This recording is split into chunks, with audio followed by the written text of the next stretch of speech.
Chers amis, bonjour. Joie nouvelle de se retrouver sur les ondes de la 100.3. Il est 8h00 dans le studio de Christ Radio en ce 26 juillet 2021. Nous célébrons aujourd'hui la fête de Sainte Anne et de Saint Joachim. Anne et Joachim qui sont les parents de la Vierge Marie.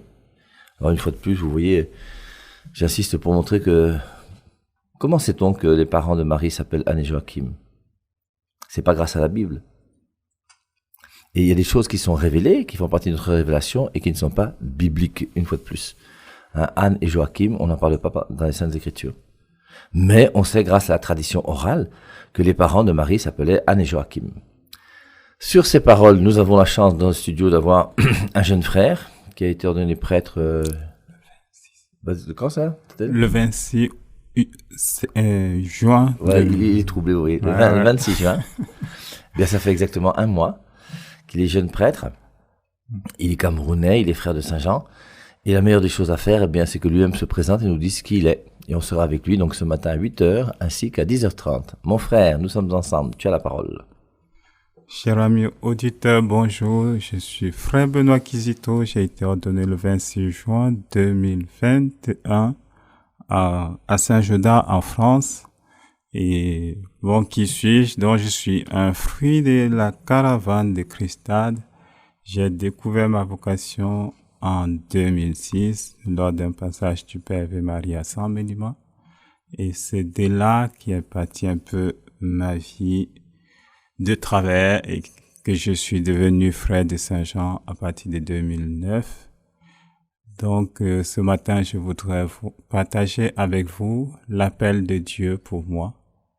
Donc, voilà un peu ce que je compte faire.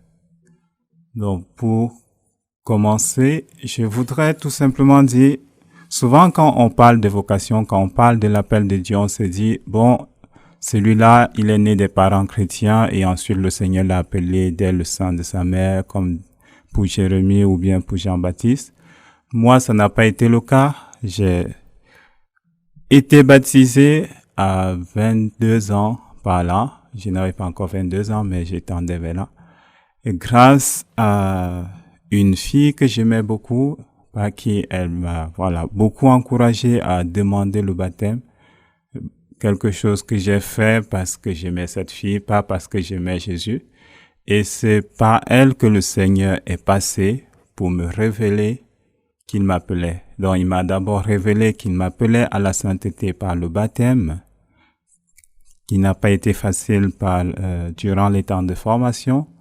Et ensuite, dès le baptême, quelques jours après, j'ai rencontré le Père Ave Marie, donc j'ai été baptisé le 15 août 2006. Et quelques jours après, j'ai rencontré le Père Ave Marie, qui parlait du baptême et de la nouvelle naissance. Et c'est de là qu'est née ma vocation. J'ai senti que le Seigneur m'appelait. Et c'est à partir de là que ma vie est un peu partie dans l'autre sens. Moi qui étais avant un peu toujours titillant contre les catholiques, je suis passé de là à une position plutôt quête du Christ, découverte de qui il est pour moi, qu'est-ce qu'il a fait pour moi. Et aussi, j'ai tout de suite voulu entrer chez les frères de Saint-Jean. La première chose qu'il m'a dit, c'est « Je ne suis pas un frère modèle, donc si tu veux voir les frères, tu n'as qu'à aller au collège Vort et tu verras comment les frères vivent, comment ils fonctionnent, qu'est-ce que la vie d'un frère, qu'est-ce que la vie d'un religieux. » Et c'est ce que j'ai fait tout de suite dans les semaines qui suivaient. Et donc, je suis allé voir les frères. La première chose que le Père... Bon, il faut quand même... Je coupe la parole parce que quand je dis que je suis pas un frère modèle, c'est pas que je suis délinquant, hein. Non, c'est pas que tu es délinquant, c'est juste que tu ne vis pas en communauté. Voilà, par rapport à la vie communautaire et tout ça. Donc, c'est vrai que j'ai eu la chance d'avoir un apostolat assez particulier qui fait que, bon, j'ai voyagé dans le Cameroun, comme vous le savez, notre semaine d'évangélisation. Et c'est vrai que j'étais pas avec une communauté de frères avec qui on faisait les lourdes, les vêpres, chaque jour, avec une vie commune. Et de ce côté-là, c'est vrai que les gens qui ont été touchés par la prédication du Père Ave Marie, souvent ils veulent devenir comme le Père Ave Marie. Mais le Père Ave Marie, c'est pas le modèle des frères de Saint-Jean. C'est ça que... Mais j'avais une question à te poser. Ouais. Tu es né à Saint-Ménima? Non, je suis né à Bafoussam et j'ai grandi là où on avait mangé avec ton pâté. Voilà, c'est là que je suis né, à Tunga. Voilà, et Et donc, mais tu es parti faire tes études à San Benima, alors? Donc, Ou c'est la fille, là, qui t'a conduit là-bas? Voilà. En partie, c'est elle qui m'a conduit là-bas, mais aussi, voilà, je suis allé là-bas pour faire les études juste une année. Alors, et c'est pendant l'année, donc, Donc, c'est pendant l'année là-bas que, en discutant avec elle, voilà, voilà, elle a proposé que ça serait quand même bien de demander le baptême et on a discuté un peu avec le curé. Le curé m'a dit, normalement c'est 1 an, mais si tu veux essayer 4 mois de catéchèse et ensuite on verra. Et c'est comme ça que je n'ai pas fait 3 ans de catéchèse ni 1 an, mais j'ai fait 4 mois de catéchèse et après je suis parti. Et la semaine d'évangélisation, c'était dans quelle paroisse, alors? C'était à la cathédrale Notre-Dame. La paroisse en bois, là, en planche, non? Oui, voilà, c'était, oui, la cathédrale, oui, Mm. c'est vrai, en bois. Ok. Donc, alors, tu allais voir le vrai modèle des frères de Saint-Jean? Donc, je suis allé voir le vrai modèle des frères de Saint-Jean et la première chose que le père Jean Polycarpe, qui était prieur à l'époque, m'a posé, c'était comment tu vis ta vie chrétienne? Je lui ai répondu, ma vie chrétienne, en fait, l'expérience que j'ai, c'est depuis 1 semaine, quoi. Donc, j'ai été baptisé il y a 1 semaine. Il dit, mais est-ce que tu es confirmé? Je dis, oui, j'ai eu la grâce que Monseigneur Raphaël Marizeux m'a proposé de recevoir les 3 sacrements le même jour. Et donc, c'était une bénédiction pour moi. Juste à 2 jours du baptême, il me dit, bon, tu peux demander les 3 sacrements. Et donc, c'est comme ça que j'ai reçu les 3 sacrements le même jour. Et donc, j'ai parlé avec le père Jean Polycarpe, avec le père Polycarpe, et il me dit, si c'est juste 1 semaine, je pense que c'est la grâce du baptême, vaut mieux attendre. Je dis non, là, je pense que Dieu m'appelle et que je veux tout de suite entrer. Il dit, de toute façon, on ne peut pas entrer si on n'a pas la bénédiction de ses parents. Et donc, ça a été là où c'était un peu délicat parce que même si mon père savait que j'étais baptisé, il ne s'attendait pas à ce que je lui dise par la suite que j'allais entrer dans une communauté religieuse. Et donc, c'est là où les choses ont commencé un peu à être plus difficiles. Donc, je suis allé, voilà, il m'a dit, il faut que tu demandes la bénédiction à tes parents et il faudrait que tu dises à tes amis, à ton ami que tu vas entrer dans la vie religieuse. Et donc, c'était aussi le plus difficile parce que, bon, on n'a pas envie de dire certaines choses même si on sait qu'on veut tout de suite commencer, on n'a pas envie de raconter aux gens qu'on veut entrer. Et donc, c'était vraiment le moment le plus difficile pour moi. Si l'appel a été très rapide pour entendre, l'attente a été plus difficile. Et je pense que Dieu attendait depuis longtemps et il essayait de me solliciter par d'autres moyens, mais je n'ai pas toujours été à l'écoute. J'étais pris par autre chose. Aujourd'hui, on serait pris par son téléphone, par ses jeux. Mais moi, c'était à la fois étude, mais plus passion pour la science. Donc, je pense que c'est ce quand quelque chose n'entrait pas dans ce cadre-là, pour moi, je mettais un peu de côté. Et donc, il a fallu que le bon Dieu attende un peu pendant longtemps. Il a attendu plus longtemps que moi. Entre 22 ans et 3 ans, je pense qu'il n'y a pas match. Donc, voilà un peu ce que le bon Dieu a souffert et que moi aussi, j'ai pâti. Alors, ça s'est passé comment avec tes parents, alors? Tu allais voir ton père quand même pour lui dire que, papa, comme tu vois, je rentre dans la vie religieuse? Pas comme ça parce que on ne va pas voir son papa comme ça, surtout quand il a une certaine notabilité.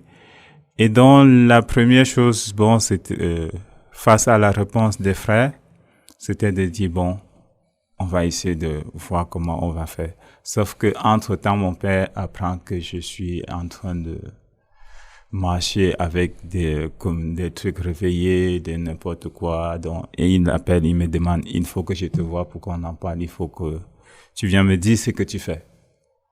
Et donc, je suis allé le voir et je lui ai parlé un peu, voilà, je veux donner ma vie à Jésus. Et la première chose, c'est qu'il m'a dit, non, c'est pas possible. Est-ce que tu manques de quelque chose? Je lui ai dit, non, je ne manque de rien. Et Voilà, c'est juste que je sens que je suis appelé là. Il me dit, pour le moment, c'est pas possible. Et donc, il a fallu attendre 1 an, 2 ans. Et heureusement, entre-temps, moi, je me suis intégré à la caravane. Et donc, ça a été un peu pour moi des années de formation. Parce que quand je suis retourné vous voir, Père et Marie, vous m'avez dit, bon, c'est le temps de lire un peu la Bible, de parcourir. Et donc, ça a été un peu pour moi l'occasion de lire chaque année la Bible en entier, de faire des petits travaux là-dessus et de me familiariser dans le bon sens avec ces documents sans chercher juste des éléments qui vont me permettre de combattre les catholiques. Et donc, heureusement, en 2009, mon père a accepté de me donner la bénédiction pour que j'aille essayer. Donc, que j'aille tout simplement essayer si c'est vraiment ma voie ou bien s'il faut que je rentre. En tout cas, pour lui, il était sûr que je vais essayer et rentrer à la maison. Et c'est passé par un de mes frères qui est ici à Yaoundé, qui est allé écouter les propositions des frères, qui a fait un peu jouer le ping-pong entre nous et la famille, donc tout le temps discuter que voilà ce que les frères proposent, voilà ce qui va se passer. Et donc, jusqu'à ce que le papa lui dise, oui, il a mon accord. Si tu dis que ça va être bien, il peut partir. Et donc, c'est comme ça que je suis reparti au village en septembre. La rentrée des postulants avait déjà commencé pour recevoir la bénédiction de papa et partir pour l'essai. Et donc, tu as fait il y a une année de postulat, n'est-ce pas? Une année de postulat, on l'a fait où? J'ai fait mon année de postulat à Vogt avec 3 autres personnes, frère Charles Philippe qui a été ordonné l'année dernière. Je pense qu'il est même passé ici, il a dû faire une émission. Oui, il est passé, il a fait une émission ici. Il est au Cameroun actuellement. Marc Bakita, qui n'est plus dans la communauté, il est en France. Et puis Oscar, qui est religieux dans son pays, au Congo-Kinshasa. Donc voilà un peu, on était 4 à faire notre postulat à Vogt. On était un peu, voilà, bien vivants. Dans la communauté du Collège Vogt, hein, je sais pas, c'est une communauté, c'est la communauté des Frères de Saint-Jean ici à Yaoundé. On a une maison de formation aussi à Simbok. Et c'est vrai que la communauté de Saint-Jean du Collège Vogt, c'est une communauté qui tourne entièrement autour du Collège Vogt. Toute la vie des Frères de Saint-Jean de Vogt sont liés à l'année scolaire, aux élèves, aux vacances, tous les programmes, toutes les messes, toutes les sorties, toutes les retraites, tout est calculé en fonction du Collège Vogt. Et c'est vrai que c'est dans la communauté des frères, alors on est peut-être une dizaine de frères même cette année, hein. Oui. C'est des frères qui sont très engagés sur le collège, qui travaillent beaucoup. Moi, je les admire. Et puis c'est bien d'avoir des jeunes comme ça, parce que les petits jeunes qui sont là, quand même, ils nous aident aussi dans des petites tâches matérielles. On essaie de leur donner des petits enseignements aussi. On essaie de les encadrer. Et ça permet donc de vivre une année avec eux, pour qu'ils puissent comprendre un petit peu ce qu'est notre vie de frères de Saint-Jean, et que nous-mêmes on puisse comprendre quelle est leur manière de vivre à eux. Et puis qu'on puisse essayer de voir dans quelle mesure on peut s'ajuster l'un à l'autre et voir si on peut continuer à travailler ensemble après une année. Grosso modo, c'est ça, non? C'est effectivement ça, oui. Ça a été vraiment une année. On postule de l'intérieur, on essaie de se montrer tel qu'on est et en même temps découvrir si vraiment la communauté nous convient. Donc, à la fois, on regarde de l'intérieur, on découvre les frères, on découvre la vie des frères. C'est vrai que comme le père dit, c'est formaté par la vie du collège, mais les frères ont vraiment le souci d'avoir une vraie vie commune, une vraie vie fraternelle. On se rencontre le matin, on prie ensemble, on se rencontre le soir, on prie ensemble, on mange ensemble le soir, même si midi c'est un peu plus compliqué. Mais il y a vraiment ce temps de rencontre qui fait que on découvre une vraie communauté et on sent si on est chez soi ou pas. Et c'est ça vraiment le postulat, découvrir si on est chez soi ou pas, si c'est là que Dieu nous attend ou si il nous attend ailleurs. Et donc ça a été vraiment l'occasion pour moi de mieux découvrir les frères. J'avais déjà, pendant les années d'attente, découvert les frères en tant que regardant, en venant régulièrement, en étant à la caravane. Mais ce n'était pas pareil comme vivre avec les frères, prier avec les frères plus fréquemment, avoir des discussions sur l'avenir avec les frères, sur la vocation avec les frères, et aussi se former avec les frères. Donc ça a été vraiment l'occasion pour moi de mettre les bases de ma vocation. Et donc, on fait une année, et après l'année, là, donc, il y a les frères qui vont voter. On va se réunir, nous, en chapitre, en réunion, puis on va voter pour essayer de voir ce qu'on pense de chacun des frères. Alors, on essaie de faire en conscience devant Dieu, bien sûr. Et puis, alors, sur les 4 frères qu'il y avait là-bas, les 4 ont passé l'étape, si on peut dire ça comme ça? Les 4 ont passé l'étape, 3 sont allés tout de suite au noviciat, et un est allé d'abord passer une année dans la ville, donc pour découvrir un peu les habitudes du Cameroun et autre chose, mais après, il nous a rejoints au noviciat. Donc les 4 vraiment sont passés ont passé cette première étape. Et après, on a continué à Simbok pour le noviciat, qui a aussi ce temps de rencontre personnelle avec le Christ, ce temps où on est coupé un peu de tout, de sa famille, de son téléphone, de ses proches, de ses amis, et qu'on est seul à seul avec le Christ. On se forme, on prie, et là, on est là pour ça, pour se former à notre vie future, pour mettre les bases les plus solides de notre vocation, pour mettre les éléments qui vont nous permettre demain de devenir ce qu'on deviendra, parce que on n'est pas tous appelés à être le Père et Marie. Et c'est vraiment pendant le noviciat que commence à se former la personne religieuse même de chaque vocation. Donc, tu te formes une personne à partir du noviciat, tu reçois toute la formation nécessaire, la formation humaine, la formation spirituelle, la formation philosophique. Déjà, on commence aussi à voir dès le noviciat. En tout cas, ça a été le cas pour nous. Et aussi des éléments de formation théologique. Tu n'as pas encore la formation théologique, mais tu as quand même quelques éléments de base pour t'aider à avancer. Et donc, ça a été vraiment, après le postulat, ce passage au noviciat. Alors, moi, j'en profite pour vous dire, vous voyez, quand on voit comment on critique beaucoup la vie religieuse en France et partout ailleurs, que moi, je suis un frère de Saint-Jean qui est épanoui et heureux. Parce qu'au bout d'un moment, on en a marre de voir tous ces gens qui étaient à Saint-Jean, qui sont partis ou qui ont des problèmes et qui commencent à vous dire que...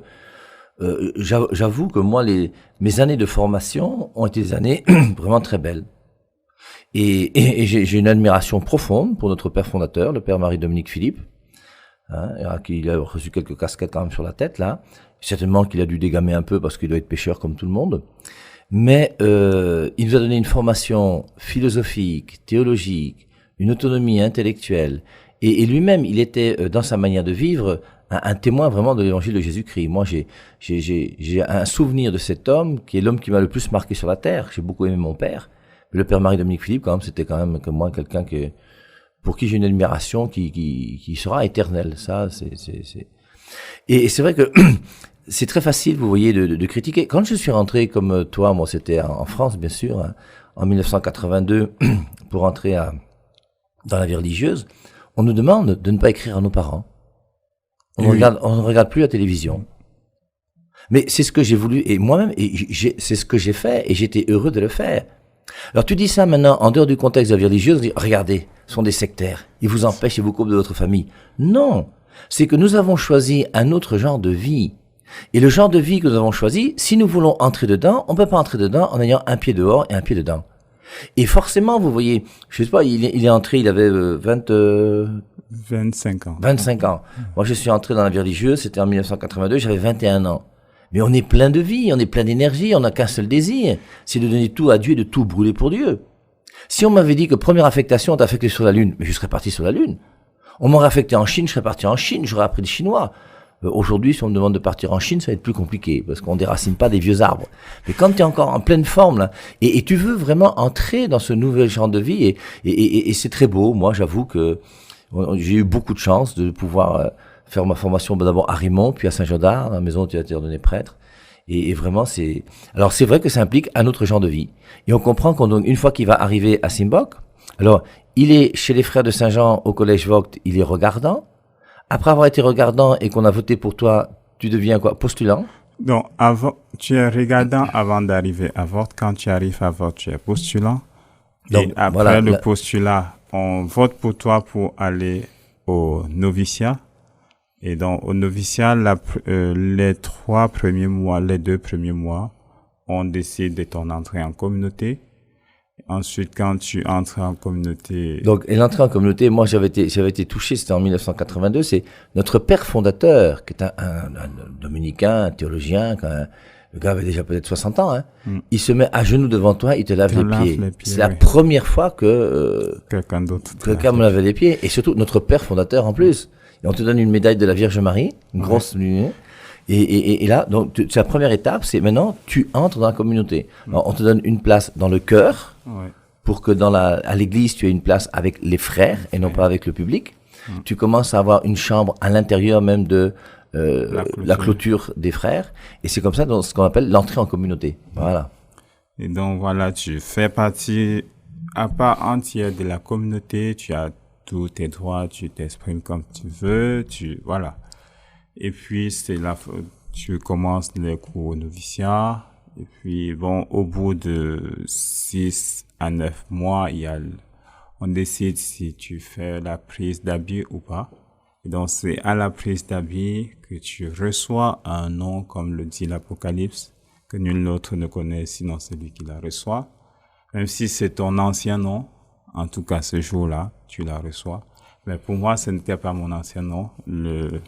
J'ai proposé plusieurs noms et je voulais absolument garder mon nom de baptême. Mais le père maître, me dit, tu auras un nom.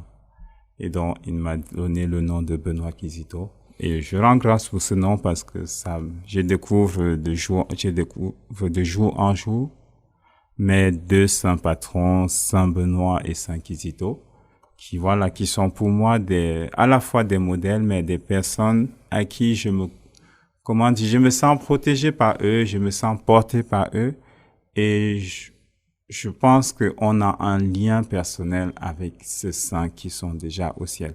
Et donc, ils veillent aussi sur notre vocation. Si on a reçu leur nom, ce n'est pas un hasard. Et donc, il y a un lien personnel qui s'est créé avec eux. Et à partir de ce moment, tu n'es pas juste dans la communauté. Tu as un nom dans cette communauté. Ça veut dire tu as une place. Ça veut dire tu as quelque chose à faire vraiment. Et donc, c'est à toi de bien assumer le nom qui t'est donné, de le recevoir. Parfois, ça peut mettre des années pour vraiment recevoir le nom, pour vraiment accueillir ce nom qui t'est donné. Mais c'est le nom par lequel Dieu nous a appelés en entrant dans la vie religieuse.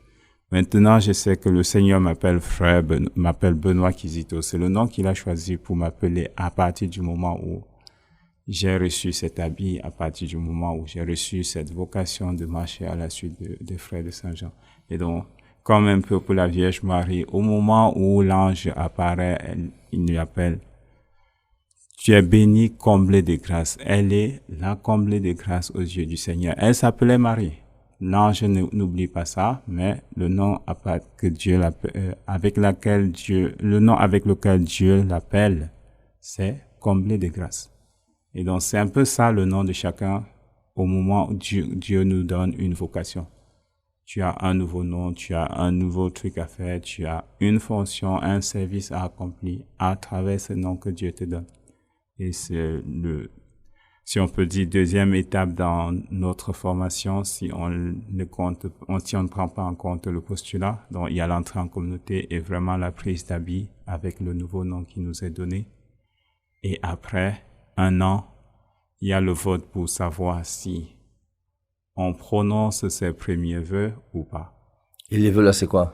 Les vœux, c'est les vœux de chasteté, d'obéissance et de pauvreté. Donc, tu t'engages, tu promets à Dieu, avec la grâce de Dieu, avec le secours de la Vierge Marie, avec le secours des saints, et de suivre le Christ selon les constitutions de la communauté que tu as choisie, à marcher à être chaste, à être obéissant à ton supérieur et même aussi à tes frères. Généralement, on pense trop aux supérieurs et on oublie que nos frères ont aussi quelque chose à nous dire. Et aussi à être pauvre. Être pauvre ne veut pas dire qu'on ne va pas travailler. Être pauvre ne veut pas dire qu'on ne peut rien recevoir des gens et qu'on va tout refuser, qu'on va marcher nu-pieds, machin truc. Non, être pauvre, c'est reconnaître que tout ce que je reçois, tout ce que j'ai, je le reçois de Dieu. C'est Dieu qui me donne. Dieu est ma richesse et je reçois tout de lui. Et c'est vraiment à travers lui que je reçois vraiment. Tout nous est donné par Dieu. Et c'est ça la pauvreté, c'est pas ne pas travailler. Et puis la chasteté. On va lire Matthieu 19, non? Oui, pour la chasteté. Ouais, pour le jeune homme riche, là, non? Alors, Matthieu 19, verset 18. Alors un homme s'approcha et dit à Jésus, Maître, que dois-je faire de bon pour avoir la vie éternelle? Il lui répondit, pourquoi m'interroges-tu sur ce qui est bon? Un seul est bon. Si tu veux entrer dans la vie, observe les commandements. Lesquels, lui dit-il? Et Jésus répondit, tu ne commettras pas de meurtre, tu ne commettras pas d'adultère, tu ne diras pas de faux témoignages, tu ne commettras pas de vol, honore ton père et ta mère, et tu aimeras ton prochain comme toi-même. Le jeune homme lui dit, j'ai gardé tout cela, que me manque-t-il encore? Et maintenant c'est très intéressant. Jésus lui dit, si tu veux être parfait. Alors, je ne sais pas si on s'adresse à quelqu'un ici aujourd'hui, hein. Jésus-Christ dit à ce jeune homme, si tu veux être parfait, c'est comme s'il y a un chemin de perfection. Si tu veux être parfait, va, vends ce que tu possèdes, donne-le aux pauvres, et tu auras un trésor dans les cieux. Puis viens et suis-moi. Après avoir entendu ces paroles, le jeune homme s'en alla tout triste, car il avait de grands biens. On va lire un autre passage aussi dans Actes chapitre 4. Je crois que c'est à la fin de Acte 4. Acte 4, oui, la fin. Oui, où on voit comment on donne. Hein. Alors je vous lis à partir du verset 32. La multitude de ceux qui avaient cru n'était qu'un cœur et qu'une âme. Nul ne disait que ces biens lui appartenaient en propre, mais tout était en commun entre eux. C'est exactement ce qu'on vit dans la vie religieuse. Et dans la vie religieuse, normalement, c'est la communauté qui s'engage à te donner ce dont tu as besoin. Et moi, j'ai jamais souffert en étant frère de Saint-Jean. J'ai jamais su comment on payait une facture d'eau ou d'électricité pendant des années et des années. Quand je me levais le matin, j'avais mon petit déjeuner qui était prêt. Je faisais mes cours de catéchèse, je venais manger à midi, il y avait la nourriture. D'où ça venait, je n'en sais rien. Il y avait l'économe et le prieur qui se débrouillaient. Moi, je faisais mes cours de catéchèse. Alors, je continue avec Actes chapitre 4, pour la pauvreté. La multitude de ceux qui avaient cru n'était qu'un cœur et qu'une âme. Nul ne disait que ces biens lui appartenaient en propre, mais tout était commun entre eux, ce qu'on vit dans la vie religieuse. Avec une grande puissance, les apôtres rendaient témoignage de la résurrection du Seigneur Jésus, et une grande grâce reposait sur eux tous, car il n'y avait parmi eux aucun indigent. Tous ceux qui possédaient des champs ou des maisons les vendaient, apportaient le prix de ce qu'ils avaient vendu et les déposaient aux pieds des apôtres, et l'on distribuait à chacun selon qu'il en avait besoin. Voilà pour la pauvreté. Ouais. Ensuite, il y a le vœu d'obéissance. Ça ne veut pas dire être bête et ne pas penser. Ça ne veut pas dire, bon, tout ce que le prieur dit, même s'il n'a pas réfléchi, je dis Amen, Amen et j'avance. Non. Ça veut dire, j'ai une intelligence, le prieur me parle. La première attitude que j'ai au fond, c'est de faire ce que l'autre me propose. Entrer dans l'intention de l'autre. Faire vraiment l'intention originelle de l'autre, pas ce que je simule ou machin truc. Et donc, j'essaie vraiment, c'est ça le vœu d'obéissance, essayer d'entrer dans l'intention de l'autre. Et à travers cette intention, c'est vraiment entrer dans l'intention de Dieu pour moi, obéir à Dieu. À travers mon prière, à travers mes autorités, c'est vraiment à Dieu que j'obéis. Et souvent, là où moi je le vois très bien, c'est un peu avec la Vierge Marie au moment de l'Annonciation, où on lui dit qu'elle va être mère. On sent qu'elle a déjà fait une certaine promesse, même si on n'a pas quelque chose avant, mais ça se trouve dans sa manière de reposer la question à l'ange. Comment cela se fera-t-il? Elle veut entrer dans l'intention de Dieu qui l'appelle à une nouvelle vocation, qui exige quelque chose qui semble qu'elle a déjà renoncé à ça. Et donc, comment c'est un peu ça notre vœu d'obéissance. Tu me demandes de faire cela. Comment cela va-t-il se faire? Comment on essaye d'entrer dans l'intention de celui qui nous donne un ordre. Et on va réfléchir, s'il y a des questions, on lui donne des éléments de lecture pour qu'il puisse nous aider aussi à avancer. Mais c'est vraiment l'attitude du cœur d'être disponible pour écouter ce que veut l'autre quand il me donne un ordre. Donc, c'est pas juste, ouais, ok, tu me dis de faire ça, je fais, tu me dis, non, j'en profite, vous voyez, alors, je veux faire de mal à personne, ni quoi que ce soit, mais quand une femme vous dit qu'elle a été violée par un prêtre pendant 20 ans, il faut se poser des questions. Parce que aucune femme normale et aucun homme normal n'obéit à un supérieur qui lui demande d'aller tuer son voisin ou qui lui demande d'aller tuer sa voisine. Donc il faut quand même qu'on mette les choses au clair. Et c'est pour ça les abus spirituels, certainement qu'il y en a eu, je veux bien, mais il faut aussi qu'on mette un bémol parce qu'au bout d'un moment, on est quand même un peu fatigué par des histoires qu'on nous raconte de tout, partout et quand même il faut que chacun prenne ses responsabilités. Et dans l'obéissance par rapport à la vie religieuse, c'est clair, il y a un supérieur. On a vu l'obéissance aussi avec MC, non? Par rapport à l'homme et à la femme. Et on voit que la femme doit être soumise à son mari. Mais être soumise à son mari, ça veut dire que forcément, elle sera obéissante. Pas obéissante pour tout. Elle n'est pas la serpillière de son mari. Mais il doit y avoir une coopération entre l'homme et la femme. Et après, si, en discutant ensemble, on s'éclaire mutuellement l'un et l'autre, il y a une décision à prendre, ben, on la prend d'une manière commune et on accepte d'entrer dans ce plan. Je crois que l'autorité existe partout. Dans tous les pays du monde, il y a des lois qui existent et on se met sous l'autorité de ces lois et on obéit à ces lois.